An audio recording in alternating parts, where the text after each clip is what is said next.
Hello दोस्तों, कैसे हैं आप सब। स्वागत है आप सभी का आर एस स्टोरीज 2.0 पर। तो चलिए दोस्तों, शुरू करते हैं अगाथा क्रिस्टी के नॉवेल मर्डर इन मेसोपोटामिया का चौथा भाग, अध्याय 19, एक नया संदेह। हमारी चर्चा आगे नहीं बढ़ पाई क्योंकि तभी डॉक्टर रेली कमरे में दाखिल हुए। उन्होंने माहौल को हल्का करने के लिए मजाक में कहा कि उन्होंने अपने सबसे उबाऊ मरीज का इलाज करने के बजाय उसे स्वर्ग पहुंचा दिया। इसके बाद डॉक्टर रैली और मिस्टर पायरो के बीच एक गुमनाम पत्र लेखक की मानसिक स्थिति और उसके मनोविज्ञान पर एक गंभीर चिकित्सीय चर्चा शुरू हो गई। डॉक्टर ने अपने मेडिकल करियर के कई पेचीदा मामलों का जिक्र किया, तो पायरो ने भी अपने आपराधिक अनुसंधानों से जुड़ी कई अनसुनी कहानियां साझा की। पायरो ने अपनी बात का सार निकालते हुए कहा, ऐसे पत्र लिखना उतना सरल नहीं है जितना दिखाई देता है। इसके पीछे अक्सर सत्ता की भूख और एक गहरी हीन भावना काम कर रही होती है। डॉक्टर रेली ने उनकी बात का समर्थन करते हुए सिर हिलाया। बिल्कुल सही। इसलिए अक्सर गुमनाम पत्र लिखने वाला वह व्यक्ति निकलता है जिस पर शक की सुई सबसे आखिर में जाती है। कोई ऐसा शांत और सीधा साधा इंसान जो बाहर से तो बहुत ही विनम्र और धार्मिक दिखता है, लेकिन जिसके भीतर दबी हुई इच्छाओं का एक नरक उबल रहा होता है। पायरो ने कुछ सोचते हुए पूछा, क्या आपको लगता है कि मिसेस लीडनर में किसी तरह की हीन भावना रही होगी? डॉक्टर रेली अपनी पाइप साफ करते हुए खिलखिलाकर हंस पड़े। पूरी दुनिया में शायद ही कोई ऐसी महिला होगी जिसके लिए मैं हीन भावना शब्द का इस्तेमाल ना करूं, पर लुइस उनमें से एक नहीं थी। उनके भीतर कोई दमन या संकोच नहीं था। वे जीवन को भरपूर जीना चाहती थी और उन्होंने उसे जिया भी। पायरो ने अपना मुख्य सवाल दागा, क्या मनोवैज्ञानिक तौर पर यह संभव है कि वे पत्र उन्होंने स्वयं ही लिखे हों? हाँ, मुमकिन है, डॉक्टर ने स्वीकार किया। लेकिन अगर उन्होंने ऐसा किया भी होगा तो उसका कारण खुद को सेंटर ऑफ अट्रैक्शन बनाना और अपने जीवन को एक नाटक की तरह पेश करना रहा होगा। मिसेस लीटनर असल ज़िंदगी में किसी फिल्म स्टार की तरह थी, जिन्हें अपनी निजी दुनिया में भरपूर रोमांच और ड्रामा चाहिए था। उसे हर चीज़ का केंद्र बनना पसंद था, सुर्खियों में रहने की एक तीव्र लालसा। डॉक्टर ने बात आगे बढ़ाई। विडंबना देखी, उसने शादी की डॉक्टर लीडनर से, जो मेरी नज़र में सबसे शांत और सौम्य व्यक्ति है। वे उससे बेहद प्रेम करते थे, लेकिन घर की चार दीवारी के भीतर मिलने वाला वह प्रेम लुइस के लिए पर्याप्त नहीं था। उसे अपनी ज़िंदगी के मंच पर एक पीड़ित नायिका का किरदार भी निभाना था। पायरो ने मुस्कुराते हुए पूछा, तो क्या आप डॉक्टर लीडनर के उस सिद्धांत से सहमत नहीं हैं कि वे पत्र लुइस ने खुद ही लिखे थे और बाद में वो उन्हें भूल गई? बिल्कुल नहीं, डॉक्टर ने स्पष्ट किया।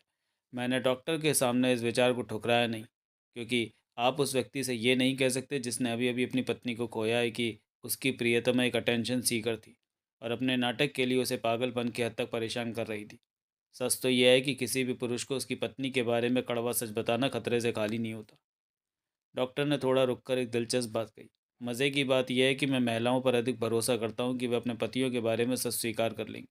एक महिला बिना पलक झपकाए ये मान सकती है कि उसका पति बदमाश, झूठा या नीच है, और फिर भी वह उससे उतना ही स्नेह कर सकती है। महिलाएं वास्तव में अद्भुत यथार्थवादी होती हैं। पायरो ने सीधा सवाल किया, डॉक्टर रैली, साफ शब्दों में कहें तो मिसेज लीटनर के बारे में आपकी सटीक राय क्या थी? डॉक्टर रैली अपनी कुर्सी पर पीछे की ओर झुके और पाइप से कश लेते हुए विचार मग्न हो गए। सच कहूँ तो यह कहना बहुत कठिन है। मैं उन्हें बहुत करीब से नहीं जानता था। उनमें गजब का आकर्षण, तीव्र बुद्धि और सहानुभूति थी। उनमें कोई आम बुराई नहीं थी। वे ना तो कामुक थी, ना आलसी और ना ही घमंडी। लेकिन मुझे हमेशा से संदेह रहा है कि वे एक माहिर झूठ बोलने वाली महिला थी। उन्होंने आगे कहा, मैं बस ये जानना चाहता हूँ कि क्या वे खुद से भी झूठ बोलती थी या सिर्फ दुनिया से? मुझे झूठ बोलने वाले लोग दिलचस्प लगते हैं। जो औरत कभी झूठ नहीं बोलती उसमें कल्पनाशीलता और सहानुभूति की कमी होती है। मुझे नहीं लगता कि वे पुरुषों को सचमुच लुभाना चाहती थी। उन्हें तो बस अपने तीर कमान से उन्हें ढेर करने के खेल में मज़ा आता था। अगर आप मेरी बेटी शीला से इस बारे में बात करें तो हमें यह सौभाग्य प्राप्त हो चुका है, पायरो ने हल्की मुस्कान के साथ कहा। डॉक्टर ने ठंडी सांस ली। तो उसने अपनी भड़ास निकालने में ज़रा भी वक्त बर्बाद नहीं किया होगा। उसने तो बातों के खंजर लुइस के चरित्र में पूरी तरह उतार दिए होंगे। आज की युवा पीढ़ी में मृतकों के प्रति कोई लिहाज नहीं बचा है। ये दुखद है कि आजकल के युवा इतने कठोर और रूढ़िवादी हो गए। वे पुरानी नैतिकता को तो ठुकराते हैं, लेकिन अपनी ही एक ऐसी आचार संहिता बना लेते हैं जो पत्थर की लकीर की तरह अटल होती है। अगर मिसेस लीडनर के आधा दर्जन प्रेम प्रसंग होते तो शायद उन लीला उन्हें पसंद करती। डॉक्टर रैली ने अपनी बात को एक दार्शनिक मोड़ देते हुए कहा, शीला ये नहीं समझ पा रही है कि मिसेस लीडनर भी केवल अपने स्वभाव का पालन कर रही थी। जब एक बिल्ली चूहे के साथ खेलती है तो वह केवल वही कर रही होती है जिसके लिए उसे बनाया गया। ये उसकी फितरत है। पुरुष कोई नन्हे बालक नहीं है जिन्हें हर खतरे से बचा कर रखा जाए। उन्हें जीवन में हर तरह की स्त्रियों से टकराना ही पड़ता है। वफादार प्रेमियों से भी और बिल्ली जैसी शिकारी महिलाओं से भी। आखिर ज़िंदगी एक युद्ध क्षेत्र है, कोई पिकनिक नहीं। उन्होंने आगे कहा, मैं चाहता हूँ कि शीला इतनी ईमानदार बने कि वह अपना घमंड छोड़ ये स्वीकार करे कि उसकी नफ़रत निजी थी। वह यहाँ की इकलौती जवान लड़की है और उसे लगता है कि सभी नौजवानों पर उसका एकाधिकार होना चाहिए। ऐसे में उसे गुस्सा आना स्वाभाविक है। जब एक महिला जो उसकी नज़र में अधेड़ उम्र की है और 2 शादियाँ कर चुकी है, आकर उसे उसी के मैदान में मात दे देती है। शीला सुंदर और स्वस्थ है, लेकिन मिसेज लीडनर, वे कुछ असाधारण थी। उनमें एक ऐसी विनाशकारी शक्ति थी जो सब कुछ तहस नहस कर देती थी, एक निर्दयी सुंदरी की तरह। डॉक्टर के मुंह से विनाशकारी सुंदरी शब्द शब्द सुनकर मैं अपनी कुर्सी पर लगभग उछल पड़ी। क्या अद्भुत संयोग था कि उन्होंने वही बात कही जो मैं महसूस कर रही थी। पायरों ने धीरे से पूछा, क्या आपकी बेटी का झुकाव दल के किसी खास युवक की ओर है? मुझे ऐसा नहीं लगता, डॉक्टर ने पाइप का धुआं छोड़ते हुए कहा। एमॉट और कॉलमैन तो उसके साथ हमेशा से रहे हैं, कुछ एयरफोर्स के लड़के भी हैं। मुझे लगता है कि असल में उसे ये बात चुभती है कि बुढ़ापा जवानी को हरा रहा है। उसे दुनिया की उतनी समझ नहीं है। मेरी उम्र में आकर ही इंसान समझ पाता है कि साफ आंखें और चुस्त शरीर अच्छा तो है, लेकिन 30 की उम्र पार कर चुकी एक समझदार औरत जो ध्यान से सुनना जानती हो और सही वक्त पर 2 शब्द बोलकर सामने वाले का दिल जीत ले, उसका विरोध करना किसी नौजवान के बस की बात नहीं।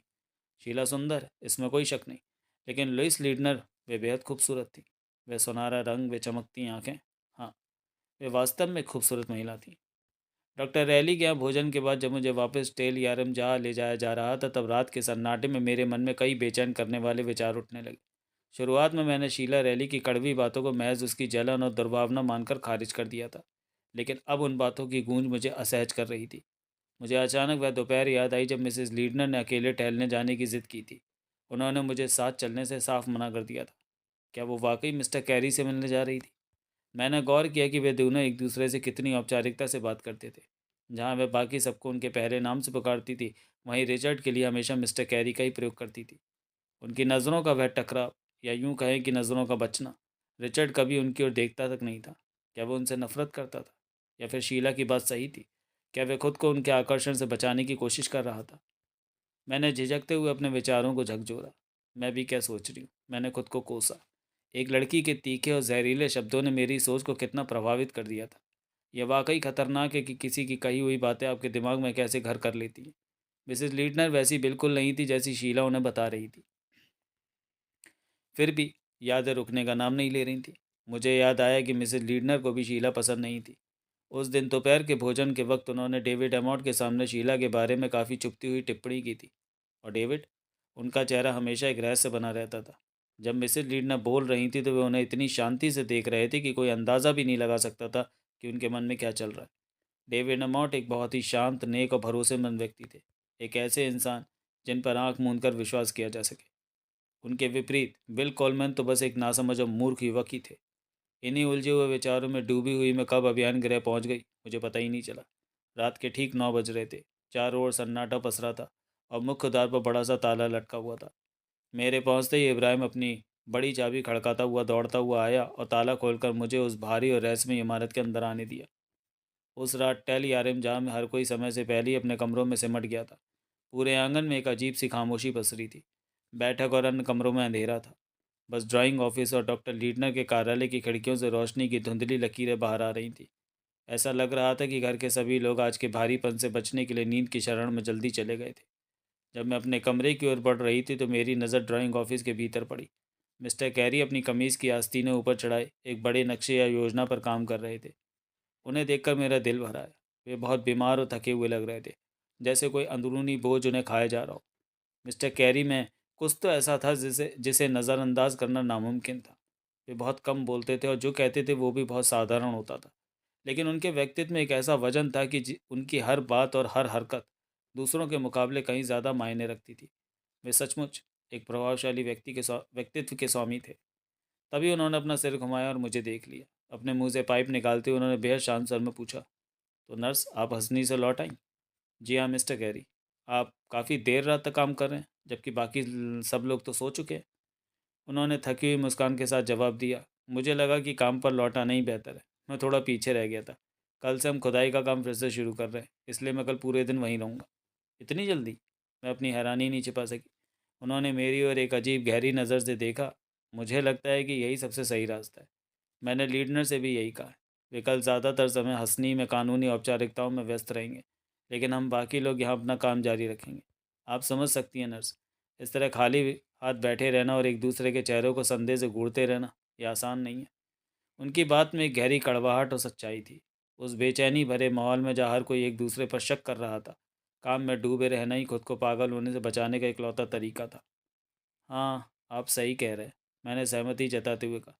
जब मन किसी काम में लगा रहे तो दुख और घबराहट का एहसास थोड़ा कम हो जाता है। मुझे याद आया कि अंतिम संस्कार परसों होना तय हुआ था। मैंने उन्हें शुभरात्रि कहा और भारी मन से अपने कमरे की ओर बढ़ गई। रिचर्ड कैरी दोबारा अपनी योजनाओं और नक्शों में डूब चुके थे। पता नहीं क्यों, लेकिन उन्हें इस तरह टूटते देखकर मेरा दिल भर आया। मुझे पूरा यकीन था कि आज की रात उनकी आंखों में नींद नहीं आने वाली। क्या आपको नींद की कोई दवा चाहिए मिस्टर कैरी? मैंने हिचकिचाते हुए पूछा। उन्होंने फीकी मुस्कान के साथ सिर हिला दिया। नहीं नर्स, मैं अपना काम जारी रखूंगा। दवाइयों की आदत डालना ठीक नहीं है। शुभ रात्रि मिस्टर कैरी, मैंने कहा। अगर आपको किसी चीज़ की ज़रूरत हो तो बेझिझक कहिएगा। धन्यवाद नर्स, पर मुझे नहीं लगता कि अभी मुझे किसी चीज़ की ज़रूरत है। शुभ रात्रि। मैं जाने के लिए मुड़ी पर अपनी भावनाओं को रोक नहीं पाई। मुझे सचमुच बहुत दुख है। मैंने कुछ ज़्यादा ही आवेग में आकर कह दिया। माफ़ कीजिएगा। वे हैरान होकर मुझे देखने लगे। मैं इस पूरे हादसे की बात कर रही हूँ। ये सब बहुत भयानक है, खासकर आपके लिए। मेरे लिए? भला मेरे लिए क्यों? उनके सर में एक अजीब सा खिंचाव था। यही कि आप उन दोनों के इतने पुराने और करीबी दोस्त रहे। मैंने सफाई दी। मैं लीटनर का पुराना दोस्त हूँ। उन्होंने बहुत ही दो टूक अंदाज में कहा। मैं उसका यानी मिसेज लीटनर का कोई खास दोस्त नहीं था। वे इस तरह बोले मानो सचमुच उन्हें मिसेज लीटनर पसंद ना रही हूँ। उस वक्त मेरे मन में विचार आया कि काश मिस रैली उन्हें इस तरह बात करते हुए सुन पाती, तो शायद उनके प्रेम प्रसंग वाले दावों की हवा निकल जाती। मैंने उन्हें दोबारा शुभरात्रि कहा और तेज़ी से अपने कमरे की ओर चल दी। सोने से पहले मैंने खुद को व्यस्त रखने की कोशिश की। कुछ रुमाल और दस्ताने धोए और अपनी डायरी में दिन भर का लेखा जोखा लिखा। सोने की तैयारी करने से पहले मैंने एक बार खिड़की से बाहर झाँका। ड्राइंग ऑफिस और दक्षिणी इमारत के कमरों में अभी भी रोशनी दिखाई दे रही थी। मुझे लगा कि शायद डॉक्टर लीडनर अभी भी अपने दफ्तर में जाग रहे होंगे। मेरे मन में आया कि एक बार जाकर उन्हें शुभरात्रि कहूँ और पूछूं कि क्या उन्हें किसी सहायता की आवश्यकता है। मैं थोड़ा झिझक रही थी कि कहीं वे अपनी व्यस्तता के बीच मेरा आना पसंद न करें, लेकिन एक अनजानी बेचैनी ने मुझे उनके दफ्तर की ओर कदम बढ़ाने पर मजबूर कर दिया। मैं दफ्तर के दरवाजे पर पहुंची। वहाँ रोशनी तो चल रही थी, लेकिन डॉक्टर लीडनर वहाँ मौजूद नहीं थे। मेज के पास मिस जॉनसन बैठी थी, जिन्होंने अपना सिर हाथों के बीच झुका रखा था। वे इस कदर सिसक कर रो रही थी मानो उनका दिल बुरी तरह टूट गया हो। उनका ये बेपनाह दर्द देखकर मैं वहीं ठिठक गई। यह केवल शोक नहीं था, इसमें कुछ ऐसा था जो बहुत गहरा और दुखद था। मिस जॉनसन को इस तरह टूटते हुए देखकर मुझे गहरा धक्का लगा। वे बेहद शांत, संयमित और मजबूत इरादों वाली महिला थी, लेकिन उन्हें इस तरह लाचार होकर रोते देखना वास्तव में हृदय विदारक था। क्या बात है डियर? मैं उनके करीब आई और उन्हें सांत्वना देते हुए गले लगा लिया। बस कीजिए, खुद को संभालिए। इस तरह अकेले अंधेरे में बैठकर रोना ठीक नहीं है।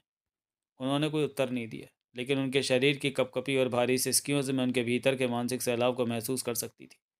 नहीं नहीं, मैंने उन्हें थपथपाते हुए कहा। अब चुप हो जाइए। मैं अभी आपके लिए एक कप बढ़िया गरम गरम चाय बना कर लाती हूँ। उन्होंने अपना सिर उठाया और अपनी लाल आंखों को पोंछते हुए कहा। नहीं नर्स, रहने दीजिए। मैं बस बेवकूफ़ी कर रही हूँ। आखिर आपको कौन सी बात इतनी परेशान कर रही है? मैंने धीमे से पूछा। वे कुछ पल चुप रहीं, फिर रूंधे हुए गले से बोली। ये सब ये सब बहुत भयानक है। अब उस बारे में मत सोचिए। मैंने समझाने की कोशिश की। जो बीत गया वो बीत गया। उसे अब सुधारा नहीं जा सकता। अब चिंता करने से कुछ हासिल नहीं होगा। वे सीधी होकर बैठी और अपने बिखरे बालों को व्यवस्थित करने लगी। उन्होंने अपनी चिर परिचित कर्कश आवाज़ में कहा। मैं खुद को बहुत कमज़ोर साबित कर रही हूँ। दरअसल मैं दफ्तर की सफाई कर रही थी और चीज़ों को व्यवस्थित कर रही थी ताकि खुद को व्यस्त रख सकूँ।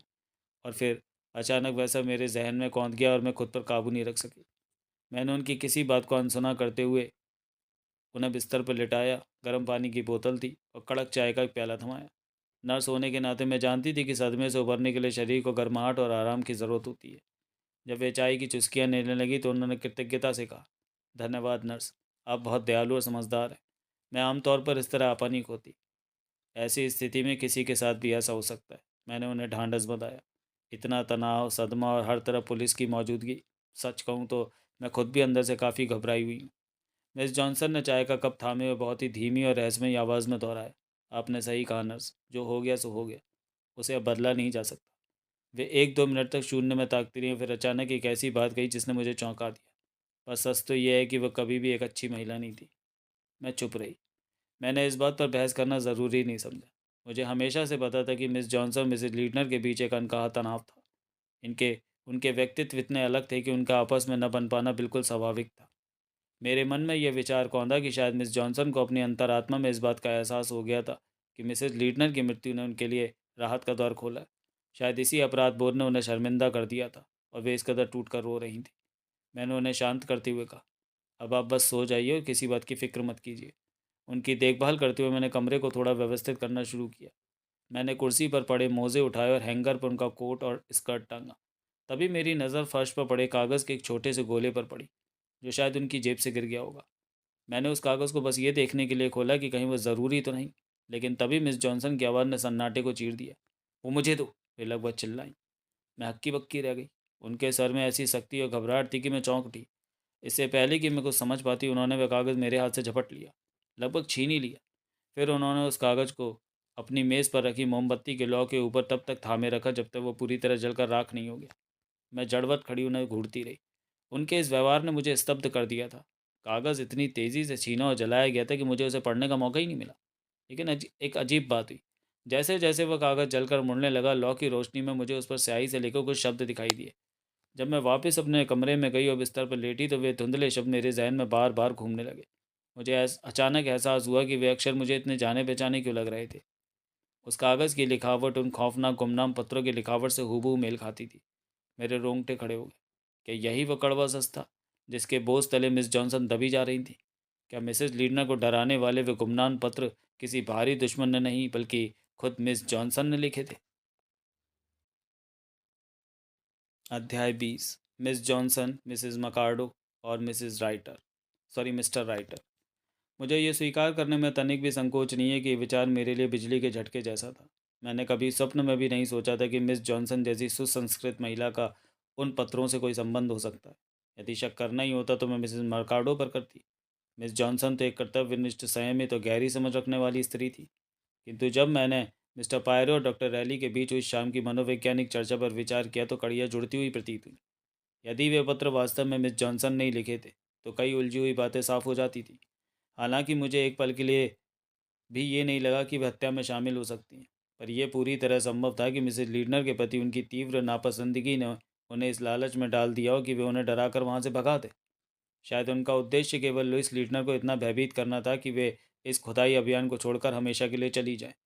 लेकिन फिर अचानक मिसेज लीडनर की हत्या हो गई और यहीं से मिस जॉनसन का मानसिक पतन शुरू हुआ। उन्हें दोहरी मार पड़ी होगी। एक तो अपने क्रूर कृत्य का पछतावा और दूसरा ये भयावह एहसास कि उनके द्वारा लिखे गए फर्जी पत्र अब असली हत्यारे के लिए एक अभेद्य ढाल बन चुके थे। पुलिस और हर कोई उन पत्रों के आधार पर बाहरी दुश्मन को ढूंढ रहा था, जबकि कातिल घर के भीतर ही था। अब मुझे समझ आया कि वे उस रात दफ्तर में इतनी बुरी तरह क्यों टूट गई थी। वे मूल रूप से एक नेक इंसान थी, इसलिए उनका अपराध बोध उन्हें खाया जा रहा था। उनकी वे रहस्यमयी टिप्पणी, वह कभी भी अच्छी महिला नहीं थी, दरअसल खुद को दिलासा देने और अपने कृत्य को सही ठहराने की एक नाकाम कोशिश थी। मेरे सामने अब एक ही यक्ष प्रश्न था, मैं इस जानकारी का क्या करूं? पूरी रात मैं बिस्तर पर करवटें बदलती रही। विचारों का तूफान शांत होने का नाम नहीं ले रहा था। अंततः भोर होते होते मैंने ये फैसला किया कि मैं हरक्यूल पायरो को ये बात पहले अवसर पर ही बता दूंगी।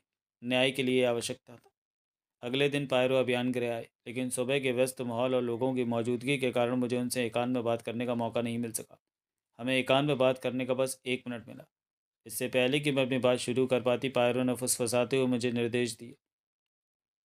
उनकी आंखें चौकन्नी थीं। नर्स, मैं मिस जॉनसन और कुछ अन्य लोगों से बैठक में बात करूंगा। क्या आपके पास अब भी मिसेज लीडनर के कमरे की चाबी है? हाँ, मैंने उत्तर दिया। बेहतरीन, वहाँ जाइए, दरवाज़ा बंद कीजिए और चीख निकालिए। ध्यान रहे वह चीख घबराहट या अचानक हुए किसी झटके जैसी होनी चाहिए, पागलपन भरा आतंक नहीं। यदि कोई पूछे तो पैर में मोच या अंगूठे में ठोकर लगने का बहाना बना दीजिएगा।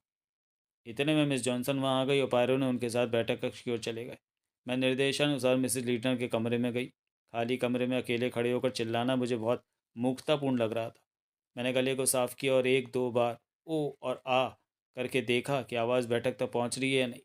फिर मैं बाहर बरामदे में आकर एक कुर्सी पर बैठ गई। बरामदे से उनकी आवाज़ें साफ सुनाई दे रही थी। पायरो मिस जॉनसन का भरोसा जीतने की कोशिश कर रहे थे। पायरो ने कहा, मैडम, डॉक्टर लीडना अपनी पत्नी की पूजा करते थे, इसलिए वह कभी उनके बारे में कुछ गलत नहीं सुन सकते। लेकिन इस पहेली का हल मिसेज लीडनर के असली चरित्र में छिपा है। मैं आज यहाँ इसलिए हूँ ताकि आप सभी से एकांत में बात कर सकूँ और आपकी ईमानदार राय जान सकूँ। मिस जॉनसन हिचकिचाईं। ये सब तो ठीक है, लेकिन पायरो ने तुरंत टोका, मुझे उन घिसी-पिटी बातों में मत उलझाइए कि मरे हुए व्यक्ति की बुराई नहीं करनी चाहिए। अपराध की दुनिया में वफादारी अक्सर सच्चाई की सबसे बड़ी दुश्मन होती है। मिस जॉनसन के सर में अचानक कड़वाहट उभर आई। मेरी मिसेज लीडनर के प्रति कोई विशेष निष्ठा नहीं है। हाँ, डॉक्टर लीडनर का मामला अलग है। ठीक है, पायरो ने उकसाया। तो एक महिला के रूप में उनके बारे में खुलकर बताइए। मिस जॉनसन ने एक लंबी सांस ली। मैं पक्षपाती हो सकती हूँ मिस्टर पायरो। हम सब डॉक्टर लीडनर के प्रति समर्पित थे। जब मिसेज लीडनर आई तो हमें ईर्ष्या हुई। उनके आने से पहले हम सब एक परिवार की तरह थे, खुशनुमा, हंसमुख और काम के प्रति उत्साहित। डॉक्टर लीडनर एक बच्चे की तरह मासूम और खुश रहते थे, और उनके आने के बाद सब कुछ बदल गया। पिछले साल तक फिर भी ठीक था, लेकिन इस सीज़न में माहौल बिल्कुल तूफान आने से पहले की शांति जैसा हो गया था। हम सब तनाव में थे, एक दूसरे पर झल्ला रहे थे। हालांकि वे मेरे प्रति हमेशा बहुत दयालु और प्यारी रहीं, लेकिन फिर भी उनकी उपस्थिति ने उस पुराने तालमेल को ख़त्म कर दिया था। मिस जॉनसन ने अपनी बात जारी रखी। वे बहुत भावुक थीं, कभी बहुत अच्छी तो कभी एकदम खामोश। उन्हें पूरी ज़िंदगी बहुत लाड़ प्यार मिला था, इसलिए वे डॉक्टर लीडनर की सेवाओं को अपने अधिकार समझती थी। मुझे बुरा लगता था कि उन्होंने कभी इस बात की कद्र नहीं की कि उन्होंने कितने महान व्यक्ति से शादी की है। वे हमेशा कल्पनाओं और डरों में घिरी रहती थी। जब नर्स लेथरन यहाँ आई तो मुझे राहत मिली, क्योंकि डॉक्टर साहब के लिए काम और पत्नी का डर दोनों को एक साथ संभालना असंभव हो रहा था। पायरो ने अपनी आवाज़ धीमी की और अंतिम प्रहार किया। उन गुमनाम पत्रों के बारे में आपकी क्या राय है जो उन्हें मिले थे? पायरो के सवाल ने हवा में एक भारी तनाव पैदा कर दिया था। मैं अपनी जिज्ञासा को रोक न सकी और बरामदे की कुर्सी पर थोड़ा आगे झुक गई, ताकि मिस जॉनसन के चेहरे के हाव भाव देख सकूं। वे पूरी तरह शांत और संयमित थी। उनकी आंखों में उस घबराहट या अपराध बोध का कोई निशान नहीं था, जो मैंने पिछली रात उस जलते हुए कागज़ को देखते समय महसूस किया था। उन पत्रों के बारे में मेरा मानना है कि अमेरिका में कोई व्यक्ति उनसे गहरी नफरत करता था। उन्होंने बिना हिचकिचाए कहा। वह व्यक्ति उन्हें महज डराना या मानसिक रूप से प्रताड़ित करना चाहता था। क्या ये इससे ज़्यादा गंभीर नहीं था? पायरो ने अपनी विशिष्ट शैली में कुरेदा। मिस जॉनसन ने उत्तर दिया, मेरी यही राय है। वे एक अत्यंत सुंदर महिला थी, और ऐसी महिलाओं के दुश्मन होना स्वाभाविक है। मुझे लगता है कि वे पत्र किसी द्वेषपूर्ण महिला ने लिखे थे। मिसेज लीडनर स्वभाव से बेहद संवेदनशील और कल्पनाशील थी, इसलिए उन्होंने उन धमकियों को बहुत गंभीरता से ले लिया। उन्होंने ऐसा किया भी था, पायरो ने धीमे स्वर में कहा। लेकिन एक बात मत भूलिए, उनमें से आखिरी पत्र डाक से नहीं आया था, उसे कोई हाथ से पहुंचा कर गया था। मिस जॉनसन ने अपना तर्क जारी रखा। खैर, मुझे लगता है कि अगर कोई बहुत सतर्क रहता तो ऐसा करना संभव था। मिस्टर पायरो, महिलाएं अपनी दुश्मन और प्रतिशोध के लिए किसी भी हद तक जा सकती हैं। बरामदे में बैठी मैं मनी मन बुदबुदाई। बिल्कुल सही, वे वाकई किसी भी हद तक जा सकती हैं। पायरो ने अचानक अपनी चाल बदली। शायद आप सही कह रही हैं मैडम। जैसा कि आपने कहा, वे वास्तव में सुंदर थी। वैसे क्या आप डॉक्टर रैली की बेटी मिस रैली को जानती हैं? शीला रैली? हाँ, जाहिर है, मिस जॉनसन ने थोड़ा आश्चर्य से कहा। तभी मैंने देखा कि पायरो ने एक बहुत ही गोपनीय और गपशप वाला लहजा अपना लिया, जैसे वे किसी बड़ी योजना रहस्य की भूमिका बांध रहे हो। पायरो ने अपनी आवाज़ को बहुत ही धीमा और गपशप वाला बना लिया। उन्होंने फुसफुसाते हुए पूछा, मैंने एक चर्चा सुनी है। बेशक मैं डॉक्टर रैली से ये पूछने की हिम्मत नहीं कर सका कि शीला रैली का डॉक्टर लीडनर के स्टाफ के किसी सदस्य के साथ कुछ संबंध था। क्या आपको इस बारे में कुछ पता है? मिस जॉनसन के चेहरे पर एक हल्की मुस्कान आई, जैसे वे इस विषय पर बात करके खुश हों। ओह, बिल कॉलमन और डेविड अमॉट दोनों को ही क्लब की डांस पार्टियों में जाना पसंद है। मुझे लगता है कि शनिवार की शाम क्लब में शीला का पार्टनर कौन बनेगा, इसे लेकर उन दोनों में एक होड़ सी लगी रहती थी। लेकिन मुझे नहीं लगता कि इसमें कुछ गंभीर था। आखिर वह इस इलाके की इकलौती जवान लड़की है, तो सबका ध्यान खींचना उसके लिए स्वाभाविक है। यहाँ तक कि एयरफोर्स के जवान भी इसके पीछे रहते। तो आपकी राय में यह महज एक साधारण आकर्षण था? पायरो ने कुरेदा। मिस जॉनसन कुछ पल के लिए सोच में डूब गई। खैर, मैं पक्के तौर पर नहीं कह सकती। यह सच है कि वो अक्सर इस तरफ आती रहती थी, कभी खुदाई स्थल पर तो कभी घर पर। असल में मिसेज लीडनर ने एक बार डेविड अमॉट को इस बात पर चिढ़ाया भी था कि वह लड़की उसके पीछे हाथ धोकर पड़ी है। मुझे लगा कि लुइस की वह टिप्पणी काफ़ी चुभने वाली थी और डेविड को वो बात कतई पसंद नहीं आई होगी। उन्होंने खिड़की की ओर से रहलाते हुए कहा, हाँ, वो यहाँ बहुत आती थी। यहाँ तक कि उस खौफनाक दोपहर को भी मैंने उसे खुदाई स्थल की ओर जाते हुए देखा था। लेकिन ताज्जुब की बात यह है कि उस दोपहर ना तो डेविड और ना ही बिल कॉलमैन ड्यूटी पर थे। उस समय प्रभारी रिचर्ड कैरी थे। शायद शीला किसी की ओर आकर्षित हो, पर वह इतनी आधुनिक और भावनाओं को छिपाने वाली लड़की है कि यह समझना मुश्किल है कि वह किसे गंभीरता से लेती है। मिस जॉनसन ने लड़कों का विश्लेषण करते हुए कहा, बिल एक अच्छा लड़का है, उतना मूर्ख नहीं जितना वो दिखता है। और डेविड? डेविड बहुत प्यारा और सुलझा हुआ है। वो गंभीर है और उसके व्यक्तित्व में बहुत गहराई है। अचानक मिस जॉनसन रुकी और पायरो की ओर हैरानी से देखते हुए पूछा, लेकिन मिस्टर पायरो, क्या इन प्रेम प्रसंगों का उस भयानक हत्या से कोई संबंध हो सकता है? पायरो ने बिल्कुल विशिष्ट फ्रांसीसी अंदाज में अपने दोनों हाथ हवा में उठा लिए, जैसे वे कह रहे हों कि दुनिया में कुछ भी असंभव नहीं है और हर छोटा सुड़क बड़े सच की ओर ले जा सकता है। मैडम, आपने तो मुझे शर्मिंदा कर दिया, पायरो ने मुस्कुराते हुए कहा। आपने मुझे एक साधारण गपशप करने वाला इंसान साबित कर दिया। पर क्या करें, युवाओं के प्रेम प्रसंगों में मेरी दिलचस्पी हमेशा से रही है। मिस जॉनसन ने गहरी आह भरी और कहा, हाँ, जब सच्चे प्यार की राह आसान होती है तो देखकर अच्छा लगता है। उनकी उस आह ने मुझे सोचने पर मजबूर कर दिया। क्या मिस जॉनसन अपने अतीत के किसी अधूरे प्रेम को याद कर रही थी? और फिर मेरा ध्यान पायरो की ओर गया। क्या उनकी भी कोई पत्नी होगी, या फिर इन विदेशियों की तरह उनका जीवन भी रखेलों और गुप्त प्रेम संबंधों से भरा होगा? वे देखने में इतने अजीब और हास्यास्पद लगते थे कि उनके रोमांटिक जीवन की कल्पना करना भी मेरे लिए कठिन था। मिस जॉनसन ने अपनी बात जारी रखी। शीला रैली का व्यक्तित्व बहुत प्रभावशाली है। वो युवा है, कभी कभी अशिष्ट भी हो जाती है, लेकिन दिल की वो बिल्कुल साफ और सही लड़की है। मैं आपकी बात पर यकीन करता हूँ मैडम, पायरो ने सम्मानपूर्वक सिर झुकाते हुए कहा। पायरो अपनी कुर्सी से उठे और पूछा, क्या घर में स्टाफ के अन्य सदस्य भी मौजूद हैं? मिस मर्काडो यहीं कहीं होंगी, मिस जॉनसन ने बताया। आज बाकी सभी पुरुष खुदाई स्थल पर गए हैं। शायद वे इस घर की भारी हवा से दूर जाना चाहते थे, और मैं उन्हें दोष भी नहीं देती। अगर आप भी वहाँ जाना चाहें तो। वे बरामदे में आई और मेरी मुस्कुराती हुई बोली, मुझे यकीन है कि नर्स लैथरम को आपको वहाँ ले जाने में कोई आपत्ति नहीं होगी। जी हाँ, बिल्कुल, मैंने तुरंत सहमति जताई।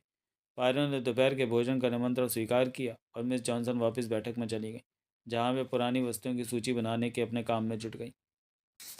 मिसेस मकार्डो ऊपर छत पर है, मैंने पायरो को बताया। क्या आप पहले उनसे मिलना चाहेंगे? हाँ, ये सही रहेगा, चलिए ऊपर चलते हैं।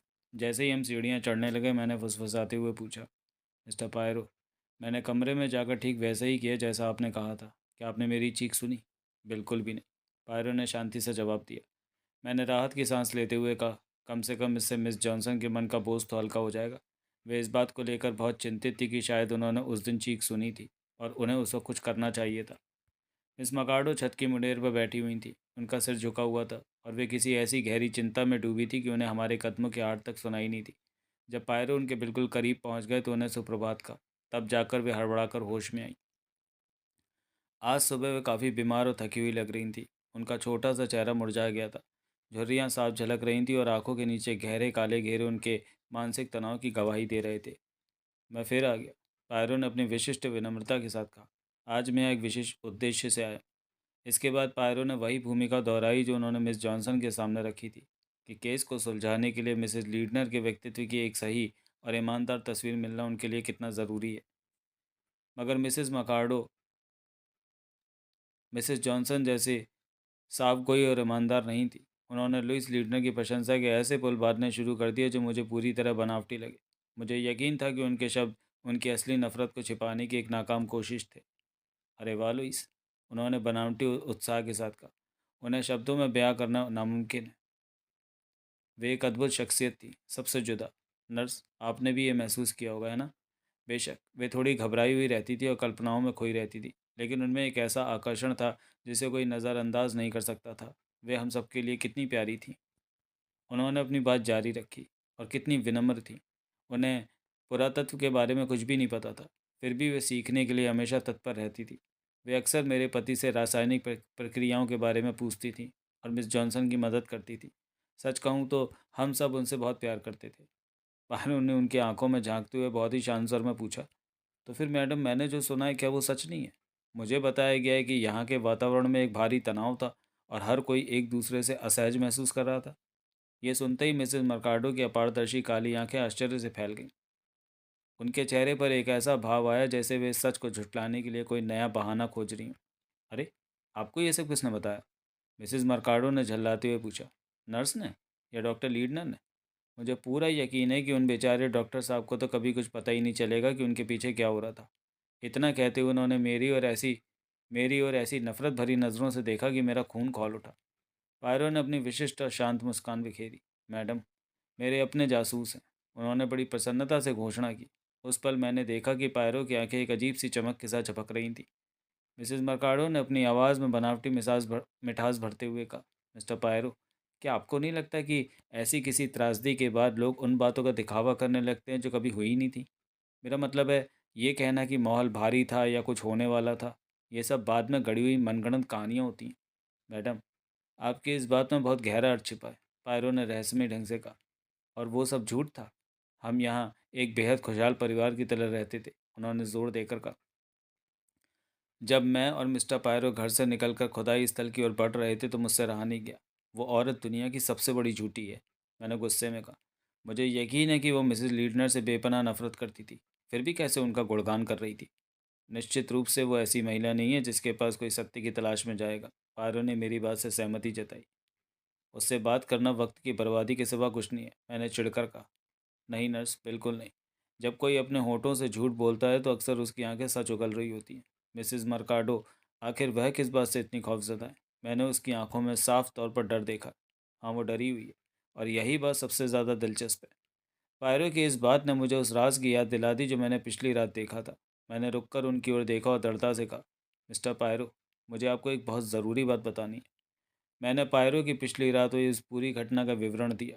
मैंने उन्हें बताया कि कैसे मिस जॉनसन ने वह कागज़ मुझसे झपटा और उसे जला दिया, और मुझे पूरा विश्वास है कि उन खौफनाक गुमनाम पत्रों के पीछे उन्हीं का हाथ था।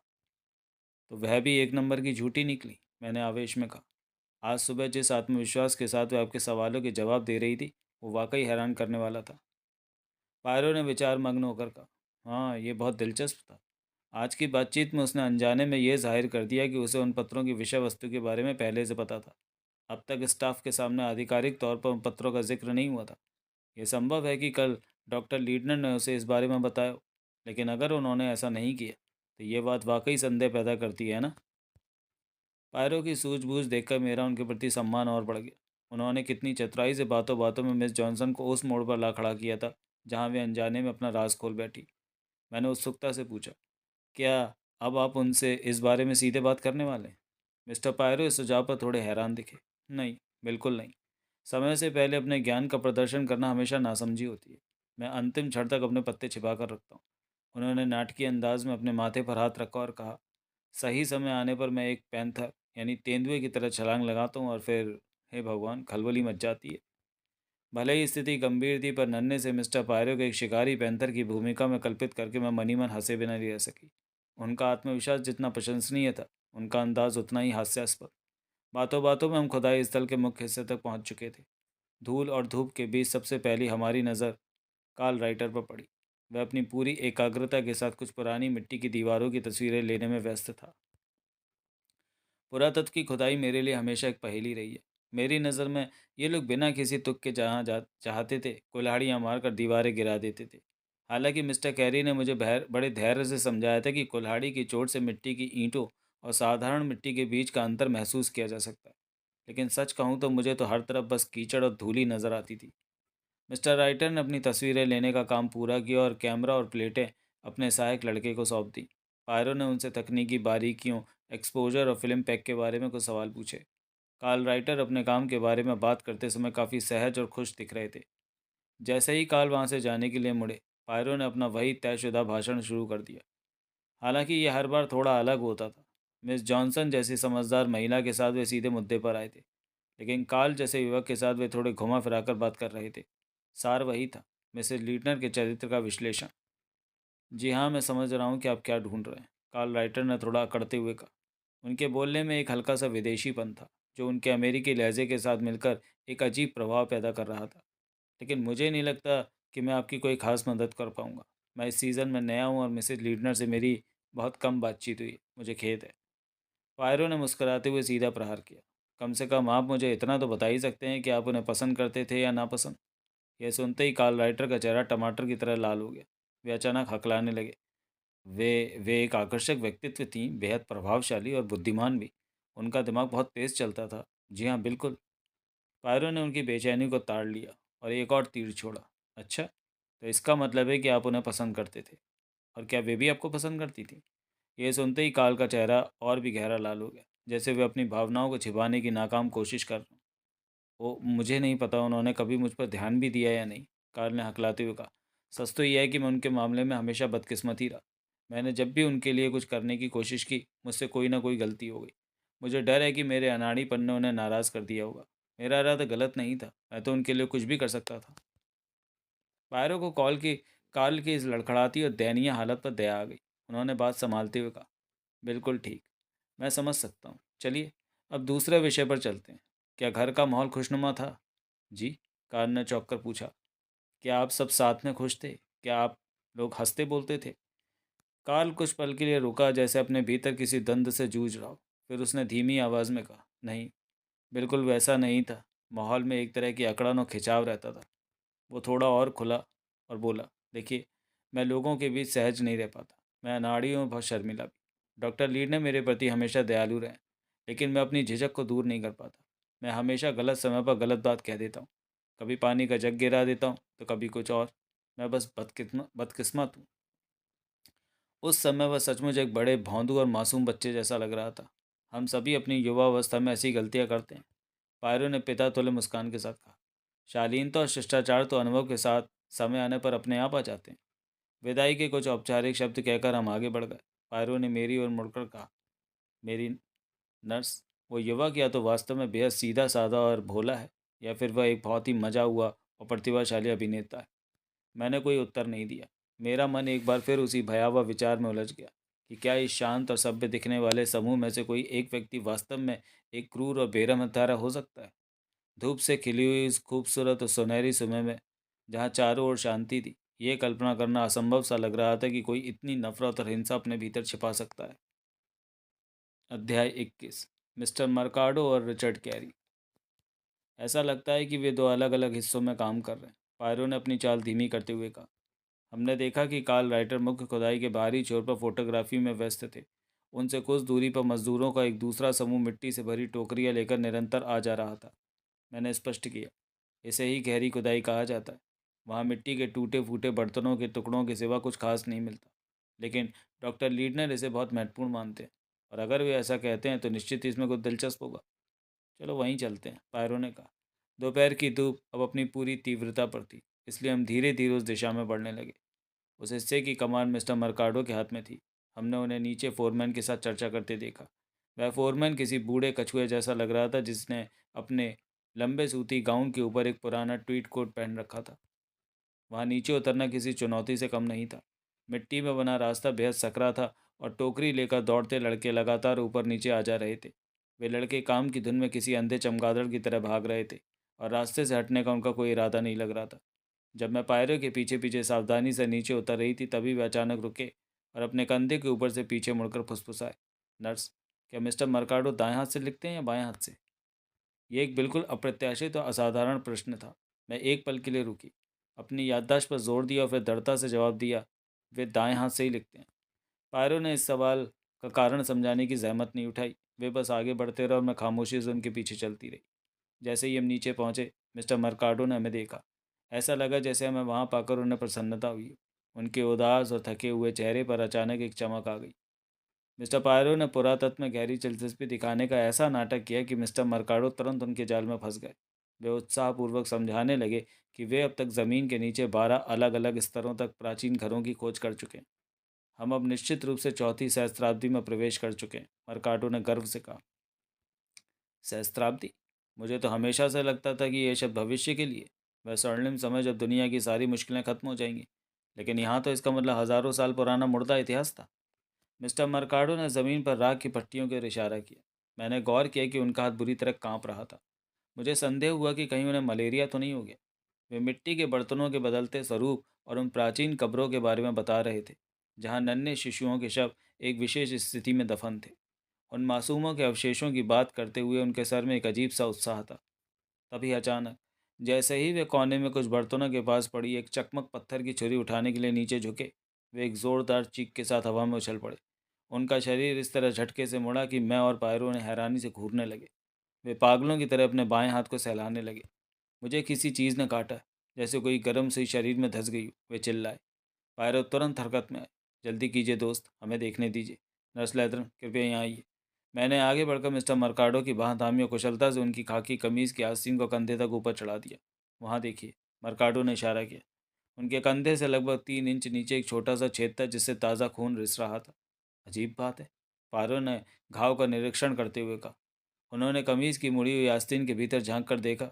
मुझे यहाँ कुछ भी नजर नहीं आ रहा, शायद कोई जहरीली चींटी रही होगी। मर्काडो का चेहरा पीला पड़ गया था।